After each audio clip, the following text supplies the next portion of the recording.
এদিকে অস্থিতিশীল মিয়ানমারের শান রাজ্যে ফের নিয়ন্ত্রণ নিয়ে সেখানকার একটি শহরে সাম্প্রদায়িক দাঙ্গা বাঁধানোর ষড়যন্ত্র করছে জান্তা সেনারা।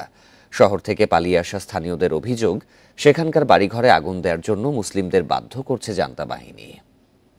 বেশ কিছুদিন ধরেই উত্তপ্ত মিয়ানমার।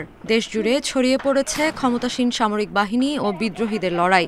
এর মধ্যে জান্তা বাহিনীকে পরাজিত করে একের পর এক এলাকা নিয়ন্ত্রণে নিচ্ছে বিদ্রোহীরা, যা প্রতিরোধে অনেকটা মরিয়া হয়ে উঠেছে জান্তা বাহিনী। এর মধ্যে গত সপ্তাহে বিদ্রোহী গোষ্ঠী কাচিন ইন্ডিপেন্ডেন্স আর্মি KIA এবং তাদের মিত্র প্রতিরোধ বাহিনী পিছু হটার পর শান রাজ্যের মোমেক শহরের দখল ফিরে পায় জান্তা সেনারা। এরপরই বাড়িঘরে আগুন দিচ্ছে তারা, হত্যা করেছে ৮ জন বেসামরিক নাগরিককে। স্থানীয়দের অভিযোগ, মোমেক শহরে সাম্প্রদায়িক দাঙ্গা বাঁধানোর ষড়যন্ত্র করছে জান্তা বাহিনী।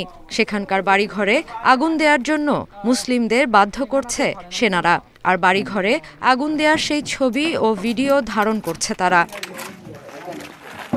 সেই সাথে বাড়িঘর জ্বালিয়ে দিচ্ছে সেনারা। গ্রেপ্তার করা হচ্ছে বাসিন্দাদের। প্রাণ ভয়ে বাড়িঘর ছেড়ে অন্য এলাকায় পালিয়ে যাচ্ছে শত শত মানুষ। এদিকে রাখাইন রাজ্যে সামরিক বাহিনীর সাথে বিদ্রোহী আরাকান আর্মির লড়াইয়ে অন্তত ১২ জন রোহিঙ্গা নিহত হয়েছে বলে জানিয়েছে OHCHR। অন্যদিকে স্যাটেলাইট ছবি বিশ্লেষণ করে দেখা গেছে, বিশাল এলাকা জুড়ে গোপন কারাগার এবং শ্রমশিবির নির্মাণ করেছে জান্তা বাহিনী। এর ফলে দেশটিতে গণতন্ত্রপন্থী আন্দোলনের বিরুদ্ধে ব্যাপক ধরপাকড় এবং অভিযানের আশঙ্কা দেখা দিয়েছে। Sadia Afrin, independent news.